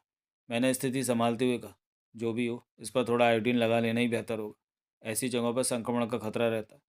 नर्स होने के नाते मैं हमेशा अपने साथ आयोडीन पेंसिल रखती हूँ। मैंने झटपट उसे निकाला और मिस्टर मर्काडो के घाव पर लगाना शुरू किया। लेकिन जैसे ही मेरी नज़र उनकी बाह पर पड़ी, मेरा ध्यान पूरी तरह भटक गया। कोहनी से लेकर कंधे तक उनकी बाह छोटे छोटे अनगिनत छेदों और निशानों से भरी हुई थी। मैं एक पेशेवर नर्स थी। मुझे ये समझने में एक पल भी नहीं लगा कि वे क्या थे। वो हाइपोडर्मिक सुई, यानी नशे के इंजेक्शन के पुराने और ताज़ा निशान थे। मिस्टर मर्काडो ने हड़बड़ी में अपनी आस्तीन नीचे गिरा ली और दोबारा पुरानी सभ्यता की व्याख्या करने लगे। आश्चर्य की बात यह थी कि पायरो ने अब उनसे मिसेस लीडनर के बारे में एक भी सवाल नहीं पूछा। न ही वे बात को उस ओर ले गए। वे बस खामोशी से सुनते रहे। थोड़ी देर बाद हम मिस्टर मर्काडो से विदा लेकर वापस ऊपर रास्ते की ओर बढ़ गए। ये सब बहुत अच्छा रहा, क्या आपको ऐसा नहीं लगता? मेरे साथी ने शरारत भरी मुस्कान के साथ पूछा। अच्छा, क्या मतलब? मैंने उलझन में पूछा। तभी मिस्टर पायरो ने अपने कोट के कॉलर के पीछे से एक चीज़ निकाली और उसे किसी बेशकीमती रत्न की तरह दिखाने लगे। मेरी आंखें फटी की फटी रह गईं। वो एक लंबी नुकीली सलाई की सुई थी जिसके पिछले हिस्से पर सीलिंग वैक्स की एक बूंद लगी थी ताकि उसे पिन की तरह पकड़ा जा सके। मिस्टर पायरो, क्या वो कीड़ा आप ही थे? मैं चिल्लाई। हाँ, वो डंक मारने वाला जीव मैं ही था, उन्होंने बड़े गर्व से कहा। और मैंने ये काम बहुत सफाई से अंजाम दिया है ना? हाँ, आपने अपनी आंखों से देखते हुए भी मुझे पकड़ा नहीं। ये सच था। मुझे भनक मुझे भनक तक नहीं लगी कि कब उन्होंने मर्काडो को सुई चुभोई। वे किसी बिजली की फुर्ती से ये काम कर गए थे। लेकिन मिस्टर पायरो, ये सब करने की क्या ज़रूरत थी? मैंने हैरानी से पूछा। उन्होंने जवाब देने के बजाय मुझसे ही एक सवाल किया। नर्स, क्या आपने उनकी बाह पर कुछ देखा? मैंने धीरे से सिर हिलाया और सर धीमा करते हुए कहा, हाँ, इंजेक्शन के निशान। वे नशे के आदी हैं। तो अब हम मिस्टर मर्काडो के बारे में एक कड़वा सच जान चुके हैं। पायरो ने गंभीर होते हुए कहा। मुझे पहले से संदेह था, लेकिन मैं पक्का होना चाहता था। सच्चाई को पुख्ता करना हमेशा ज़रूरी होता है। मैंने मनी मन सोचा, और सच जानने के लिए आप किसी भी हद तक जा सकते हैं। लेकिन मैंने कुछ कहा नहीं। तभी पायरो ने अचानक अपनी जेबों को टटोला। अफसोस, लगता है मेरा रुमाल वहीं गिर गया। मैंने उसी में वो पिन छिपा कर रखी थी। मैं भी ले आती हूँ, मैंने कहा और तेज़ी से वापस नीचे की ओर दौड़ पड़ी। उस समय मुझे ऐसा लगने लगा था कि मिस्टर पायरो और मैं किसी गंभीर मेडिकल केस के प्रभावी डॉक्टर और नर्स की तरह काम कर रहे हैं। यदि ये जांच एक ऑपरेशन थी, तो वे निश्चित रूप से उसके मुख्य सर्जन थे। शायद एक हत्याकांड की जांच के बारे में ऐसा कहना अजीब लगे, लेकिन सच तो यह है कि मुझे इस पूरी प्रक्रिया में एक पेशेवर रोमांच महसूस होने लगा था। मुझे अपनी ट्रेनिंग के तुरंत बाद का वो पहला केस याद आ गया जहाँ एक मरीज़ के घर पर ही तत्काल सर्जरी करनी पड़ी थी, क्योंकि उसका पति अस्पताल जाने के खिलाफ था। उस समय सारी व्यवस्था मेरे कंधों पर थी। मैं बहुत घबराई हुई थी, क्योंकि डॉक्टरों की ज़रूरतें अनिश्चित होती हैं और वे कब क्या मांग बैठे इसका अंदाज़ा लगाना मुश्किल होता है। लेकिन जब ऑपरेशन सफलतापूर्वक संपन्न हुआ और उस डॉक्टर ने मेरी तैयारी की तारीफ़ की, जो वे आमतौर पर नहीं करते, तो मुझे जो संतुष्टि मिली थी वो अद्भुत थी। मिस्टर पायरो मुझे उसी पुराने सर्जन की याद दिला रहे थे। वे भी कद में छोटे थे और उनका चेहरा किसी बंदर जैसा अजीब था, लेकिन अपने काम में वे बेमिसाल थे। उन्हें ठीक ठीक पता होता था कि सच को बाहर निकालने के लिए सर्जिकल चीरक कहाँ लगाना है। धीरे धीरे मेरा भरोसा उन पर गहराता जा रहा था। मुझे समझ आ गया था कि मेरा काम उनकी मदद करना है, उन्हें वे सुराग और सूचनाएं उपलब्ध कराना है जिनकी उन्हें ज़रूरत पड़ सकती है। ठीक वैसे ही जैसे एक नर्स सर्जन को चिमटी या रुई का फाहा थमाती है। इसलिए उनके लिए रुमाल ढूंढने जाना मुझे उतना ही स्वाभाविक लगा जितना किसी डॉक्टर के हाथ से गिरा तौलिया उठाना। जब मैं उनका रुमाल लेकर वापस लौटी तो पहले तो वो मुझे कहीं नज़र नहीं आए। फिर अचानक मेरी नज़र टीले से थोड़ी दूरी पर गई। वे वहाँ मिस्टर मिस्टर रिचर्ड कैरी से बात कर रहे थे। मिस्टर कैरी का सहायक लड़का पास ही खड़ा था और उसके हाथ में मीटर के निशानों वाली एक लंबी सी छड़ी थी। ठीक उसी समय मिस्टर कैरी ने उसे कुछ निर्देश दिए और लड़का वह छड़ी लेकर चला गया। ऐसा लग रहा था कि उनका फ़िलहाल का सर्वेक्षण कार्य समाप्त हो चुका है और अब पायरो की बारी थी उनसे पूछताछ करने की। मैं एक बात बिल्कुल साफ कर देना चाहती हूँ। मुझे ठीक ठीक नहीं पता था कि मिस्टर पायरो मुझसे क्या उम्मीद कर रहे थे। यह पूरी तरह संभव है कि उन्होंने मुझे जानबूझकर उस रुमाल के बहाने वापस भेजा हो ताकि मैं कुछ समय के लिए उनके रास्ते से हट जाऊँ। यह अनुभव मुझे बिल्कुल एक जटिल ऑपरेशन की याद दिला रहा था। एक ऑपरेशन थिएटर में आपको इस बात का बेहद ख्याल रखना होता है कि आप सर्जन को वही उपकरण दें जिसकी उसे ज़रूरत है, ना कि वह जो वह नहीं चाहता। ज़रा सोचिए, अगर आपने सही समय पर धमनी संदेश देने के बजाय गलत औजार थमा दिए तो कितनी बड़ी मुसीबत हो सकती है।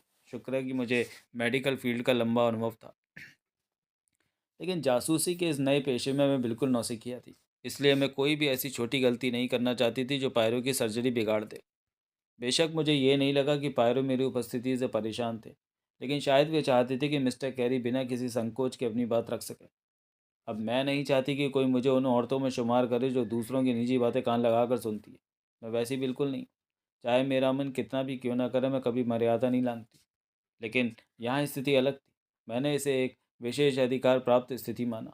अक्सर जब मरीज बेहोशी से होश में आता है तो वह बहुत कुछ बोल जाता है जिसे वो नहीं चाहता कि कोई सुने। लेकिन एक नर्स होने के नाते हम वह सब सुनते हैं, क्योंकि वह इलाज का हिस्सा होता है। यहाँ मिस्टर कैरी ही मेरे मरीज थे। उन्हें पता न चलने से कोई नुकसान नहीं होने वाला था। अगर आप मेरी उत्सुकता कहें तो मैं स्वीकार करती हूँ कि मैं उत्सुक थी। मैं कोई भी ऐसा सुराग नहीं छोड़ना चाहती थी जो इस गुत्थी को सुलझाने में मदद कर सके। यही सब सोचकर मैंने एक फ़ैसला किया। मैंने सीधे उनके पास जाने के बजाय एक तरफ मुड़ी और मिट्टी के उस बड़े टीले के पीछे से घूमकर तब तक चलती रही जब तक कि मैं उनसे मात्र 1 फुट की दूरी पर नहीं पहुंच गई। मैं कूड़े के उस ढेर की ओर में पूरी तरह छिपी हुई थी। अगर कोई इसे बेईमानी कहता है तो मुझसे सहमत नहीं हूँ। आखिरकार एक प्रभारी नर्स ने कुछ भी छिपाया नहीं जाना चाहिए। भले ही अंतिम निर्णय लेना डॉक्टर का अधिकार हो। मैं बस अपनी ड्यूटी के लिए तैयार थी। जब तक मैं कूड़े के ढेर की ओर में पहुंचकर स्थिर हुई, मिस्टर पायरो अपनी जांच के केंद्र बिंदु पर प्रहार कर चुके थे। पायरो शांत स्वर में कह रहे थे, मैं डॉक्टर लीटनर की अपनी पत्नी के प्रति अगाध निष्ठा का सम्मान करता हूँ, लेकिन मिस्टर कैरी, अक्सर एक व्यक्ति के वास्तविक चरित्र का पता उसके दोस्तों के बजाय उसके दुश्मनों की राय से बेहतर चलता है। रिचर्ड कैरी ने रूखे और व्यंग्यात्मक लहजे में पलटवार किया। तो आपका सुझाव है कि उनकी खूबियों के बजाय उनकी कमियां ज़्यादा मायने रखती हैं? हत्या के मामलों में निश्चित रूप से, पायरो ने जवाब दिया। यह अजीब है, पर आज तक किसी की हत्या सिर्फ इसलिए नहीं हुई कि वह एक आदर्श चरित्र का स्वामी था। वैसे भी पूर्णतः कभी कभी लोगों को चिढ़ाने वाली चीज़ बन जाती है। कैरी ने कुछ पल रुककर कहा, मुझे खेद है, पर मैं आपकी सहायता के लिए सही व्यक्ति नहीं हूँ। सच तो यह है कि मिसेस लीडनर और मेरे बीच कोई खास पटरी नहीं बैठती थी। हम दुश्मन तो नहीं थे, पर दोस्त भी नहीं थे। लुइस शायद मेरे और डॉक्टर साहब की पुरानी दोस्ती से ईर्ष्या करती थी। वहीं मैं उनकी सुंदरता और आकर्षण का कायल होने के बावजूद लीडनर पर उनके बढ़ते प्रभाव को पसंद नहीं करता था। नतीजा ये हुआ कि हम एक दूसरे के प्रति औपचारिक रूप से विनम्र तो थे, पर हमारे बीच कोई घनिष्ठता नहीं थी। पायरो ने धीमे से कहा, आपने बहुत ही स्पष्टता से बात को रखा है। मैंने देखा कि मिस्टर कैरी अचानक पायरो की ओर मुड़े, मानो पायरो के उस भाव शून्य और ठंडे लहजे ने उनके भीतर किसी दबी हुई नस को छेड़ दिया। पायरो ने अगला वार किया, क्या डॉक्टर लीडनर इस बात से दुखी नहीं थे कि उनकी पत्नी और उनके सबसे पुराने दोस्त के बीच संबंध मधुर नहीं है? कैरी 1 मिनट तक हिचकिचाए फिर बोले, मुझे पक्का नहीं पता। उन्होंने कभी इस बारे में कुछ नहीं कहा। मुझे हमेशा उम्मीद रही है कि उन्होंने इस खिंचाव पर ध्यान नहीं दिया होगा। वे अपने काम में बहुत मग्न रहते थे, जैसा कि आप जानते हैं। तो लबोलवाब ये है कि आप वास्तव में मिसेस लीडनर को पसंद नहीं करते थे? पायरो ने सीधा सवाल किया। कैरी ने बेपरवाही से कंधे उचकाए और एक सूखी हंसी के साथ कहा, अगर वह लीडनर की पत्नी न होती तो शायद मैं उसे बहुत पसंद करता। पायरो ज़मीन पर पड़े मिट्टी के बर्तनों के टुकड़ों का ढेर बनाने लगे, जैसे वे किसी गहरी सोच में हो। उन्होंने दूर कहीं देखते हुए कहा, आज सुबह मिस जॉनसन ने स्वीकार किया कि उनके मन में मिसेस लीडनर के प्रति पूर्वाग्रह था। फिर मेरी बात मिसेस मर्काडो से हुई, जिन्होंने विस्तार से बताया कि वे लुइस के प्रति कितनी समर्पित थी और उनकी कितनी प्रशंसा करती थी। कैरी ने तंज कसते हुए कहा, मिस जॉनसन की बात तो सच है, लेकिन मर्काडो, पायरो ने बात काटते हुए कहा, यही तो पहेली है। एक तरफ कड़वा सच है और दूसरी तरफ चाशनी में डूबा हुआ झूठ। कैरी ने पायरो की बातों का कोई जवाब नहीं दिया। सन्नाटे को तोड़ते हुए पायरो ने अपनी बात जारी रखी, मैडम मर्काडो की उन मीठी बातों पर मुझे रत्ती भर भी विश्वास नहीं हुआ। फिर मैं आपके पास आया और आपने जो सच मुझे बताया उस पर भी मुझे यकीन नहीं हो रहा। पायरो की इस बात ने रिचर्ड कैरी के भीतर जैसे कोई आग सुलगा दी। उनकी आवाज़ में दबा हुआ गुस्सा साफ महसूस किया जा सकता था। आप किस बात पर विश्वास करते हैं और किस पर नहीं, इससे मुझे कोई सरोकार नहीं है मिस्टर पायरो। मैंने आपको सच बता दिया है। अब आप उसे अब उसे मानना या ना मानना पूरी तरह आपकी मर्जी है। पायरो इस रूखेपन से ज़रा भी विचलित नहीं हुई। इसके विपरीत उनकी आवाज़ में एक अजीब सी विनम्रता और उदासी आ गई। क्या ये मेरा दोष है कि मेरा मन सच और झूठ के बीच उलझ जाता है? देखिए, मैं स्वभाव से बहुत संवेदनशील हूँ, और फिर हवाओं में हमेशा कुछ कहानियाँ और अफवाहें तैरती रहती हैं। इंसान अनजाने में उन्हें सुनता है और शायद उनसे कुछ सीखता भी है। हाँ, कहानियाँ तो अक्सर पीछा नहीं छोड़ती। ये सुनते ही रिचर्ड कैरी झटके से खड़े हो गए। कूड़े के ढेर के पीछे से मैं उनकी कनपटी पर धड़कती हुई नब्ज़ को साफ देख सकती थी। उस गुस्से में भी वे बेहद प्रभावशाली लग रहे थे। दुबला पतला शरीर, सांवला रंग और वह मजबूत चौकोर जबड़ा। मुझे ज़रा भी आश्चर्य नहीं हुआ कि महिलाएं उन पर क्यों मरती थीं। कौन सी कहानियाँ? कैरी ने कड़कती आवाज़ में पूछा। पायरो ने तिरछी नज़र से उन्हें देखा और शांति से कहा, वही घिसी पिटी कहानी आपके और मिसेस लीडनर के बारे में। हे भगवान, लोगों की सोच कितनी गंदी हो सकती है। पायरो ने आगे कहा, अफवाहें कुत्तों की तरह होती हैं। आप किसी कड़वी बात को चाहे कितनी भी गहराई में दफना दें, ये उसे खोद कर बाहर निकाल ही लाती है। ओह, क्या आप इन गंदी कहानियों पर विश्वास करते हैं? कैरी ने नफरत से पूछा। मैं केवल सच से आश्वस्त होना चाहता हूँ, पायरो ने गंभीरता से कहा।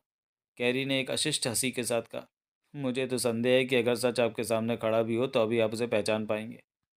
मुझे आजमा कर तो देखिए, पायरो ने उनकी आंखों में झांकते हुए चुनौती दी। रिचर्ड कैरी का सब्र का बांध टूट गया। वे चिल्लाए, तो सुन लो, तुम सच जानना चाहते हो? सच यह है कि मुझे लुइस लीडनर से नफरत थी। हाँ, बेइंतहा नफरत। अध्याय 22। डेविड अमॉट, फादर लेविग्नी और एक नई खोज। रिचर्ड कैरी झटके से मुड़े और गुस्से में लंबे लंबे टक भरते हुए वहां से चले गए। पायरो कुछ देर वहीं बैठे जाते उन्हें देखते रहे और फिर धीमे से बुदबुदाए, हाँ, अब मैं समझा। बिना अपना सिर घुमाए उन्होंने थोड़ी ऊंची आवाज़ में कहा, नर्स, 1 मिनट के लिए कोने से बाहर मत जाइए, आइएगा। कहीं ऐसा ना हो कि वे पीछे मुड़कर देख लें। हाँ, अब सब ठीक है? क्या आपको मेरा रुमाल मिला? बहुत बहुत धन्यवाद, आप वास्तव में बहुत सहयोगी। मैं दंग रह गई। उन्होंने एक बार भी मेरी दिशा में नहीं देखा था। फिर उन्हें कैसे पता चला कि मैं टीले के पीछे छिपकर उनकी बातें सुन रही थी? ये मेरी समझ से परे था। खैर, मुझे इस बात की राहत मिली कि उन्होंने कोई पूछताछ नहीं की। हालांकि मुझे अपने किए पर कोई ग्लानि नहीं थी, फिर भी उन्हें स्पष्टीकरण देना थोड़ा असहज हो सकता था। मैंने उत्सुकता से पूछा, मिस्टर पायरो, क्या आपको वाकई लगता है कि वे उनसे नफरत करते थे? पायरो ने अपने चेहरे पर एक गहरा और रहस्यमयी भाव लाते हुए धीरे से सिर हिलाया। हाँ, मुझे लगता है कि वे नफरत ही करते थे। इसके बाद वे फुर्ती से उठे और टीले की चोटी की ओर चल दिया जहाँ खुदाई का काम चल रहा था। मैं भी उनके पीछे पीछे चल पड़ी। वहाँ चारों ओर अरब मजदूरों की भीड़ थी, जिनके बीच हमने अंततः मिस्टर एमॉट को ढूंढ लिया। वे ज़मीन पर औंधे मुंह लेटे हुए थे और अभी अभी उजागर हुए एक प्राचीन कंकाल से धूल साफ कर रहे थे। हमें देखते ही उनके गंभीर चेहरे पर एक सौम्य मुस्कान आ गई। क्या आप यहाँ मुआयना करने आए हैं? उन्होंने पूछा। मैं बस 1 मिनट में खाली होता हूँ। वे उठकर बैठ गए और अपने चाकू से बड़ी नज़ाकत के साथ हड्डियों के चारों ओर जमी मिट्टी हटाने लगे। मिट्टी साफ करने के लिए वे बीच बीच में कभी धौंकनी का इस्तेमाल करते तो कभी ज़ोर से फूंक मारते। एक नर्स होने के नाते मुझे उनका यह फूंक मारने वाला तरीका स्वास्थ्य के लिहाज से बहुत अस्वच्छ लगा। मिस्टर एमॉट, इस तरह तो आपके मुंह में न जाने कितने गंदे कीटाणु चले जाएंगे, मैंने टोकते हुए कहा। नर्स, ये कीटाणु तो मेरी रोज़मर्रा की खुराक है, उन्होंने बड़ी संजीदगी से जवाब दिया। कीटाणु एक पुरातत्वविद का कुछ नहीं बिगाड़ सकते। बेचारे कोशिश करते करते खुद ही हताश हो जाते हैं। डेविड अमॉट ने जांग की हड्डी के आसपास की मिट्टी को बड़ी सावधानी से खुरच कर साफ किया।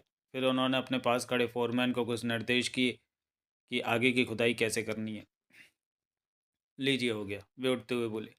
दोपहर के भोजन के बाद रीटर इसकी तस्वीरें खींच लेंगी।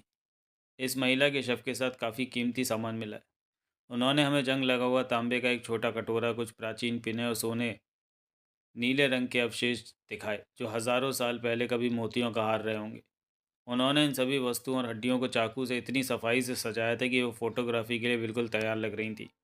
ये कौन है? पायरो ने हड्डियों की ओर इशारा करते हुए कहा। पहली सहस्त्राब्दी की कोई महिला, एमॉट ने बताया। शायद उस समय की कोई रईस महिला रही होगी। इसकी खोपड़ी की बनावट कुछ अजीब है। मुझे मर्काडो को इसे दिखाना होगा। हड्डियों को देखकर लगता है कि शायद इसकी मौत किसी गहरी साजिश का परिणाम थी। पायरो के चेहरे पर एक फीकी मुस्कान आई। तो क्या ये 2000 साल पहले की कोई मिसेस लीडनर थी? शायद, एमॉट ने संक्षिप्त उत्तर दिया। पास ही बिल कॉलमैन अपनी पिक यानी कुदाल से दीवार की सतह पर कुछ कलाबाजियाँ दिखा रहे थे। डेविड अमॉट ने उन्हें कोई तकनीकी निर्देश दिया जो मेरी समझ से बाहर था और फिर वे पायरों को खुदाई स्थल का मुआयना कराने लगे। मुआयना खत्म होने पर एमॉट ने अपनी घड़ी देखी और कहा, 10 मिनट में हमारा काम समेट लिया जाएगा। क्या हम पैदल ही घर चलें? बिल्कुल, ये बहुत अच्छा रहेगा, पायरों ने सहमति जताई। धूप में तपते उस पुराने रास्ते पर चलते हुए पायरों ने बात शुरू की। मुझे उम्मीद है कि आप सभी काम पर वापस लौटकर राहत महसूस कर रहे होंगे। एमॉट ने बड़ी गंभीरता से जवाब दिया, हाँ, यह वाकई सुकून देने वाला है। पिछले कुछ दिनों से घर के भीतर यूं ही खाली बैठना और लोगों से औपचारिक बातचीत करना बहुत भारी पड़ रहा था। पायरो ने उनकी आंखों में झांकते हुए उस भारीपन की असली वजह बयान की। हाँ, ये जानते हुए कि आप लोगों के बीच ही एक हत्यारा मौजूद है। पायरो की उस चुपती हुई बात कि हत्यारा उनके बीच ही है, पर एमोट ने कोई प्रतिक्रिया नहीं दी। उन्होंने ना तो इसका विरोध किया और ना ही कोई हैरानी जताई। उनकी इस खामोशी ने मुझे यकीन दिला दिया कि जब पायरो घर के नौकरों से सवाल जवाब कर रहे थे, तभी से एमोट को इस खौफनाक सच का आभास हो चुका था। कुछ मिनटों के सन्नाटे के बाद एमोट ने बहुत ही धीमी और नपी तुली आवाज़ में पूछा, मिस्टर पायरो, क्या आप जांच में किसी नतीजे तक पहुंच रहे हैं? पायरो ने उतनी ही गंभीरता से जवाब दिया, क्या आप उस नतीजे तक पहुंचने में मेरी मदद करेंगे? बिल्कुल, क्यों नहीं। पायरो ने उन्हें गौर से देखते हुए कहा, इस पूरे मामले का केंद्र बिंदु स्वयं मिसेस लीडनर है। मैं उनके बारे में सब कुछ जानना चाहता हूँ। डेविड अमॉट ने धीरे से दोहराया, उनके बारे में जानने से आपका क्या तात्पर्य है? मेरा मतलब उनके जन्म स्थान या उनके मायके के नाम से नहीं है, पायरो ने स्पष्ट किया। ना ही मैं उनके चेहरे की बनावट या उनकी आंखों के रंग की बात कर रहा हूँ। मेरा मतलब उस औरत की आत्मा से है। वास्तव में वे क्या थी? क्या आपको लगता है कि इस केस में ये बात इतनी मायने रखती है? एमॉट ने पूछा। मुझे इस बात का पूरा यकीन। एमॉट एक दो पल के लिए चुप रहे, फिर बोले, हो सकता है आप सही कह रहे हो, और यहीं आपकी भूमिका शुरू होती है। पायरो ने जोर देकर कहा, आप मुझे बताइए कि आपकी नज़रों में वे किस तरह की महिला थी? क्या मैं बता सकता हूँ? एमॉट ने जैसे खुद से सवाल किया। सच तो ये है कि मैंने खुद भी अक्सर इस बारे में गहराई से सोचा है। तो क्या आपने अब तक उनके बारे में कोई राय नहीं बनाई? मुझे लगता है कि आखिरकार मैंने एक राय बना ही ली है। तो बताइए, पायरो ने उत्सुकता से पूछा। लेकिन मिस्टर एमॉट फिर से खामोश हो गए। कुछ मिनटों बाद उन्होंने चतुराई से गेंद मेरी तरफ उछाल दी। उन्होंने पूछा, नर्स उनके बारे में क्या सोचती थी? कहा जाता है कि महिलाएं दूसरी महिलाओं को पहचानने में बहुत तेज़ होती हैं, और एक नर्स के तौर पर तो आपको हर तरह की महिलाओं को परखने का व्यापक अनुभव होगा। पायरो ने मुझे बोलने का कोई मौका नहीं दिया, हालांकि मैं अपनी राय देने के लिए बेताब थी। उन्होंने तुरंत एमॉट को टोका, नहीं, मैं ये जानना चाहता हूँ कि एक पुरुष उनके बारे में क्या सोचता था। एमॉट के चेहरे पर एक फीकी मुस्कान उभरी। मुझे लगता है कि पुरुषों की राय लगभग एक जैसी ही होगी। वे रुके और फिर बोले, वे अब जवान नहीं रही थी, लेकिन मेरी नज़र में वे अब तक की सबसे खूबसूरत महिला थी जिनसे मैं मिला हूँ। ये कोई मुकम्मल जवाब नहीं है मिस्टर एमॉट, पायरो ने उन्हें कुरेदा। शायद ये जवाब के बहुत करीब है मिस्टर पायरो, एमॉट ने दार्शनिक अंदाज में कहा। वे कुछ पलों के लिए खामोश हुए, फिर अपनी बात जारी रखी।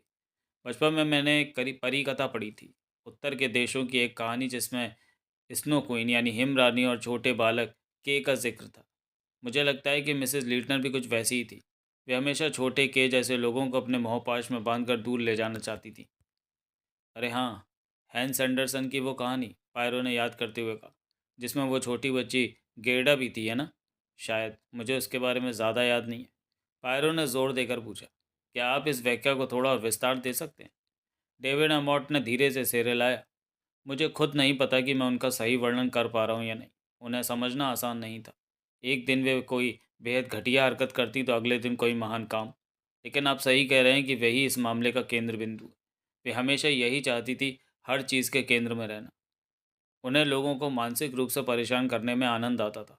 मेरा मतलब है, वे सिर्फ बाहरी शिष्टाचार से संतुष्ट नहीं होती थी। वे चाहती थी कि आप अपना दिमाग और अपनी आत्मा उनके सामने खोल कर रख दें। और अगर कोई उन्हें ये संतुष्टि ना दे तो? पायरो ने तीखा सवाल किया। तब वे बेहद बदसूरत यानी क्रूर हो सकती थी। एमॉट के होंठ कस गए और उनके जबड़े की शक्ति साफ दिखाई दे रही थी। पायरो ने सीधे मुद्दे पर वार किया, मिस्टर एमॉट, क्या आपके मन में कोई स्पष्ट धारणा है कि उनकी हत्या किसने की होगी? मुझे ज़रा भी अंदाज़ा नहीं है, एमॉट ने कहा। लेकिन मुझे लगता है कि अगर अगर मैं कार्ल राइटर होता तो शायद मैं उन्हें मार देता। वे उसके प्रति बहुत ही निर्दयी थी। कार्ल इतना संवेदनशील और डरा हुआ लड़का है कि वह खुद ही मुसीबत मोल ले लेता है। उसे देखकर बस उसे एक लात मारने का मन करता है। और क्या मिसेज लीडनर ने उसे लात मारी थी? पायरो ने रहस्यमय ढंग से पूछा। यह सुनते ही अमोट के चेहरे पर अचानक एक मुस्कान आ गई। एक ऐसी मुस्कान जिसमें दुख और सच्चाई दोनों छिपे थे। नहीं, लुइस का तरीका सीधा प्रहार करना नहीं था, एमॉट ने बात जारी रखते हुए कहा। उनका तरीका तो कढ़ाई की सुई से धीरे धीरे और बार बार वार करने जैसा था। वह यकीनन किसी को भी चिढ़ा देने वाला व्यवहार था, विशेषकर काल जैसे रोने धोने वाले और कमज़ोर दिल के युवक के लिए। पर याद रखिए, सुई एक बहुत ही दर्दनाक हथियार साबित हो सकती है। मैंने पायरो की ओर देखा, मुझे लगा कि उनके होठों में एक हल्की सी कंपन हुई है, जैसे वे इस मनोवैज्ञानिक तत्व को दर्ज कर रहा हूँ। लेकिन क्या आपको वास्तव में लगता है कि कार्ल राइटर ने सिर्फ इसी वजह से उनकी हत्या कर दी? पायरो ने पूछा। नहीं, एमोट ने स्पष्ट किया। मुझे नहीं लगता कि कोई किसी महिला की जान सिर्फ इसलिए ले लेगा क्योंकि वह हर वक्त भोजन की मेज पर उसे बेवकूफ़ बनाती रहती है। पायरो ने सोच विचार करते हुए अपना सिर हिलाया। एमॉट की बातों ने मिसेज लीटनर को काफ़ी निर्दयी और अमानवीय साबित कर दिया था, लेकिन एक नर्स के तौर पर मुझे सिक्के का दूसरा पहलू भी दिख रहा था। सच तो यह है कि कार्ल राइटर का व्यवहार भी बेहद चिढ़ाने वाला था। जब भी लुइस उनसे बात करती, वे हड़बड़ा जाते और मूर्खतापूर्ण हरकतें करने लगते, जैसे बार बार उन्हें वही मुरब्बा पकड़ाना जिसे वे कभी नहीं खाती थी। कभी कभी तो मेरा भी मन करता था कि कार्ल पर थोड़ा गुस्सा निकाल दूं। पुरुषों को अक्सर ये समझ नहीं आता कि उनके अजीब तौर तरीके और अनाड़ीपन महिलाओं को कितना परेशान कर सकते हैं, जिससे वे भड़क उठती हैं। मुझे लगा कि किसी दिन फुर्सत में मिस्टर पायरो को इस बारे में विस्तार से समझाना होगा। तब तक हम घर वापस आ चुके थे। मिस्टर एमॉट ने शिष्टाचारवश पायरो को हाथ मुंह धोने के लिए अपने कमरे में आमंत्रित किया। मैं भी आंगन पार करके जल्दी से अपने कमरे की ओर चली गई, ताकि दोपहर के भोजन के लिए तैयार हो सकूं। कुछ देर बाद जब मैं बाहर आई तो देखा कि पायरो और एमॉट भी गलियारे में थे। हम सब भोजन कक्ष की ओर बढ़ ही रहे थे कि अचानक फादर लेविग्नी अपने कमरे के दरवाजे पर प्रकट हुए। उन्होंने पायरो को रुकने का इशारा किया और उन्हें कुछ निजी बात करने के लिए अपने कमरे के अंदर बुलाया। पायरो फादर के साथ चले गए, जबकि मिस्टर एमॉट और मैं साथ साथ भोजन कक्ष की ओर बढ़ गए। भोजन कक्ष में मिस जॉनसन और मिसेस मर्काडो पहले से मौजूद थी। जल्दी ही मिस्टर मर्काडो, कार्ल राइटर और बिल कॉलमैन भी हमारे साथ जुड़ गए। हम अभी अपनी कुर्सियों पर बैठे ही थे और मिस्टर मर्काडो उस अरब लड़के को फादर लेविग्नी को बुलाने के लिए भेजने ही वाले थे कि तभी एक धीमी लेकिन दबी हुई चीख सुनकर हम सब अपनी जगह पर जम गए। पिछले कुछ दिनों की घटनाओं ने हमारे हौसलों को इतना कमज़ोर कर दिया था कि वह मामूली सी आवाज़ सुनकर हम सब उछल पड़े। मिस जॉनसन का चेहरा डर के मारे पीला पड़ गया। उन्होंने घबराते हुए पूछा, ये क्या था? क्या हुआ है? मिसेस मर्काडो ने उन्हें बड़ी अजीब नज़रों से घूरते हुए कहा, अरे इतना क्यों डर रही हो? बाहर खेतों में कोई शोर हुआ होगा। ठीक उसी पल पायरो और फादर लेविग्नी कमरे में दाखिल हुए। मिस जॉनसन ने राहत की सांस लेते हुए कहा, हमें लगा जैसे कोई घायल हो गया है। पायरो नाटकीय अंदाज में चिल्लाए, हज़ारों बार क्षमा चाहता हूँ मैडम, ये मेरी ही मूर्खता थी। फादर लेविग्नी मुझे कुछ प्राचीन सिक्कों के बारे में समझा रहे थे और उन्हें रोशनी में बेहतर देखने के लिए मैं खिड़की के पास ले गया। मेरा ध्यान सिक्कों पर था और मैंने देखा ही नहीं कि मैं कहाँ जा रहा हूँ। मेरा अंगूठा किसी चीज़ से ज़ोर से टकरा गया और उस पल दर्द इतना तेज़ था कि मेरे मुंह से चीख निकल गई। मिसेस मर्काडो ने एक ठंडी हंसी के साथ कहा, हमें तो लगा कि एक और हत्या हो गई। मैरी, उनके पति ने कड़े और निंदात्मक स्वर में उन्हें टोका। मिसेस मर्काडो का चेहरा शर्म से लाल हो गया। उन्होंने झेपते हुए अपने होंठ काट लिए। माहौल की इस कड़वाहट को कम करने के लिए मिस जॉनसन ने तुरंत बातचीत का रुख खुदाई की ओर मोड़ दिया। उन्होंने पूछा कि आज सुबह कौन कौन से अवशेष मिले। उसके बाद पूरे भोजन कक्ष के दौरान चर्चा केवल मिट्टी के बर्तनों, स्तरों और प्राचीन इतिहास तक ही सीमित रही। मुझे लगा कि हम सभी के लिए यही सबसे सुरक्षित रास्ता था। हत्या और संदेह की बातों से बचने के लिए हमने खुद को सदियों पुराने मलबे की बातों में छुपा लिया। कॉफ़ी पीने के बाद फादर लेविग्नी को छोड़कर बाकी सभी पुरुष वापस खुदाई के काम पर लौट गए। फादर लेविग्नी पायरो को एंटीक्विटी रूम यानी प्राचीन वस्तुओं का कक्ष में ले गए और मैं भी उनके पीछे हो ली। अब तक मैं वहाँ की बेशकीमती चीज़ों से इतनी परिचित हो चुकी थी कि जब फादर ने सोने का वह प्राचीन प्याला बाहर निकाला और पायरो ने उसकी प्रशंसा की तो मुझे एक अजीब सा गर्व महसूस हुआ, जैसे वो मेरी अपनी संपत्ति हो। अद्भुत कला का क्या शानदार नमूना है, पायरो मंत्रमुग्ध होकर बोले। फादर लेविग्नी ने भी बड़े उत्साह और विशेषज्ञता के साथ उसकी बारीकियों को समझाना शुरू किया। तभी मैंने बीच में टोकते हुए कहा, आज इस पर वैक्स यानी मोम नहीं लगा है। मोम? पायरो और फादर लेविग्नी दोनों ने एक साथ मेरी और हैरानी से देखा। मैंने तुरंत अपनी बात स्पष्ट की और उस मोम की बूंद का जिक्र किया जो मैंने कुछ दिन पहले प्याले पर देखी थी। आह, मैं समझ गया, फादर लेविग्नी ने सिर हिलाते हुए कहा, हाँ वही मोमबत्ती की चिकनाई। इस बात से तुरंत उस आधी रात को आए रहस्यमय मेहमान की चर्चा छेड़ दी। वे दोनों मेरी उपस्थिति को भूलकर तेजी से फ्रेंच में बात करने लगे। मुझे लगा कि मेरा काम यहाँ खत्म हो गया, इसलिए मैं उन्हें वहीं छोड़कर बैठक कक्ष में लौट आई। बैठक कक्ष में मिसेस मर्काडो अपने पति के मोजे सिल रही थी, लेकिन मिस जॉनसन को एक किताब पढ़ते देख मुझे ताज्जुब हुआ। वे आमतौर पर कभी खाली नहीं बैठती थी, हमेशा कुछ न कुछ काम में व्यस्त रहती थी। थोड़ी देर बाद पायरो और फैदर लवेगनी बाहर आए। फादर ने काम का बहाना बनाकर अनुमति मांगी और चले गए। पायरो हमारे साथ बैठ गए और फादर लेविग्नी की विद्वता की प्रशंसा करने लगे। मिस जॉनसन ने बताया कि हालांकि इस साल शिलालेख कम मिले हैं, लेकिन फादर ने खुदाई में काफ़ी मदद की है और वे स्थानीय अरबी भाषा भी बहुत जल्दी सीख रहे हैं। तभी चर्चा सिलेंडर सील यानी बेलनाकार मोहरों की ओर मुड़ गई।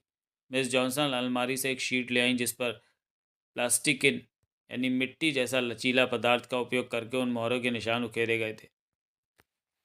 उन सजीव डिज़ाइनों को देखते हुए मुझे अचानक याद आया कि उस मनहूस दोपहर को जब हत्या हुई थी, मिस जॉनसन शायद इन्हीं पर काम कर रही थी।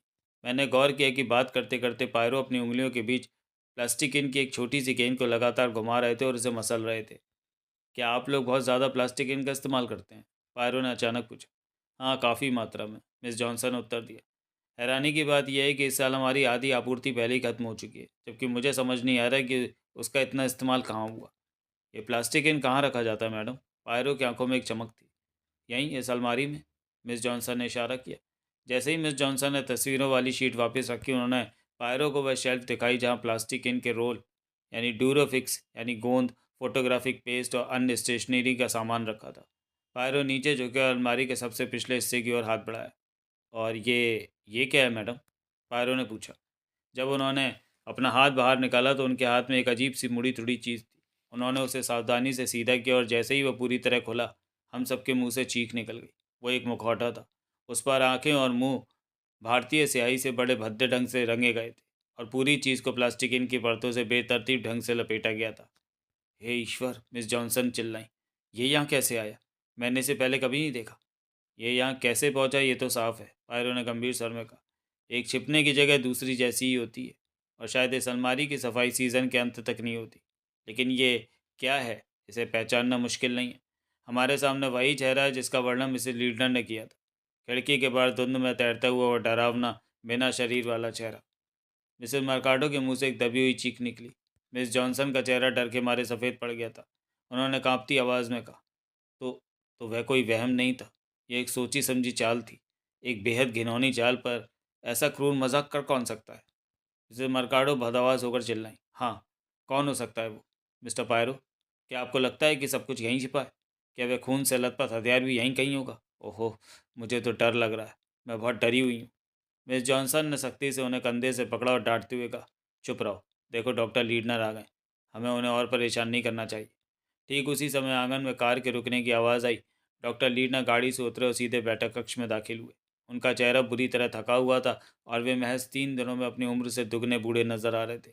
उनकी आंखों की चमक बुझ चुकी थी। उन्होंने बेहद धीमी और भारी आवाज़ में कहा, अंतिम संस्कार कल सुबह 11 बजे होगा। मेजर डीन प्रार्थना का पाठ करेंगे। यह सुनते ही मिसेस मर्काडो लड़खड़ाई बिना कुछ बोले कमरे से बाहर भाग गई। डॉक्टर लीडनर ने थकी हुई आवाज़ में मिस जॉनसन से पूछा, तुम आओगी ना एनी? बेशक मेरे दोस्त, हम सब साथ होंगे, एनी ने जवाब दिया। हालांकि उनके शब्द औपचारिक थे, लेकिन उनका चेहरा उस क्षण एक ऐसी चमक और कोमलता से खिल उठा जो मैंने पहले कभी नहीं देखी थी। डॉक्टर लीडनर ने कृतज्ञता से उनका हाथ थाम लिया। एनी, तुम मेरे लिए बहुत बड़ा सहारा हो, मेरी सबसे पुरानी और सच्ची दोस्त। मैंने देखा कि एनी का चेहरा बुरी तरह लाल हो गया और वे अपनी पुरानी कर्कश आवाज़ में बस इतना ही बुदबुदा सकी, सब ठीक है। और उस एक पल की झलक ने मुझे सब समझा दिया। एनी जॉनसन उस समय दुनिया की सबसे खुश महिला थी। मेरे मन में एक विचार कौन था, शायद इस त्रासदी के बाद सहानुभूति और पुरानी दोस्ती एक नए रिश्ते की नींव रख दे। हालांकि अंतिम संस्कार से पहले ऐसा सोचना ठीक नहीं था, पर यही सबसे सुखद समाधान लग रहा था। एनी जो डॉक्टर लीडनर को समर्पित थी, उनके जीवन के खालीपन को भर सकती थी। जब डॉक्टर लीडनर ने पायरो के जांच की प्रगति के बारे में पूछा तो मैंने देखा कि पीछे खड़ी मिस जॉनसन पायरो को इशारे में मना कर रही थी। वे नहीं चाहती थी कि उस टूटे हुए इंसान को अभी उस भयानक प्लास्टिक इन मुखौटे के बारे में पता चले। पायरो ने उनकी खामोश विनती मान ली और केवल इतना कहा, चीज़ें धीरे धीरे आगे बढ़ रही हैं महोदय। जब मैं पायरो को उनकी कार तक छोड़ने गई तो मेरा मन कई सवालों से भरा था, लेकिन उनकी आंखों की गंभीरता देखकर मैं कुछ पूछ ना सकी। अपना ख्याल रखना मेरे बच्चे, पायरो ने कहा। उनकी आवाज़ में एक अनजानी चिंता थी। ज़्यादा होशियार बनने की कोशिश मत करना। याद रखना, सुराग पकड़ना तुम्हारा काम है, ऑपरेशन करना मेरा। फिर अचानक उन्होंने बिल्कुल अलग बात छेड़ दी। फादर लेविग्नी एक दिलचस्प व्यक्ति है। मैंने कहा, एक भिक्षु का पुरातत्व में होना थोड़ा अजीब लगता है। पायरो ने अपनी बाहें चढ़ाई। अरे, आप प्रोटेस्टेंट हैं, जबकि मैं एक कैथोलिक हूँ। मैं पुजारियों और भिक्षुओं की दुनिया को थोड़ा बेहतर समझता हूँ। बस इतना याद रखना, वे बहुत चालाक है। वे चाहे तो तुम्हें अपनी बातों में पूरी तरह उलझा सकते हैं। मुझे उनकी ये चेतावनी थोड़ी नागवार गुजरी, जैसे वे मुझे गपशप करने से रोक रहा हूँ।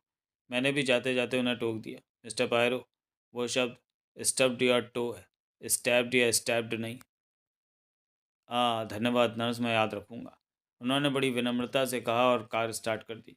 पायरो के जाने के बाद जब मैं अकेले आंगन पार कर रही थी तो मेरा दिमाग कई गुत्थियों में उलझा हुआ था। मिस्टर मर्काडो, उनकी बाह पर वे निशान किस नशीली दवा के थे? वो मुखौटा, उस घिनौने पीले चेहरे को किसने और क्यों बनाया? ध्वनि का रहस्य। यह सबसे अजीब था।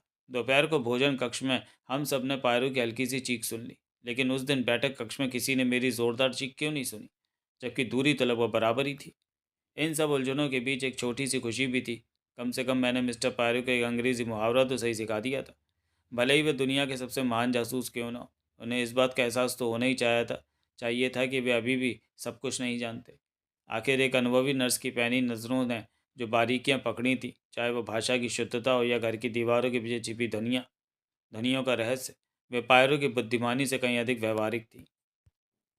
उन्हें शायद लगता था कि वे इस ऑपरेशन के अकेले सर्जन हैं, पर वे ये भूल रहे थे कि एक सर्जन उतना ही सफल होता है जितनी मुस्तैद उसकी नर्स होती है। तो चलिए दोस्तों, मर्डर इन मेसोपोटामिया का ये भाग हम यहीं समाप्त करते हैं और मिलते हैं इसके अगले भाग में अगले वीडियो में। तब तक के लिए धन्यवाद।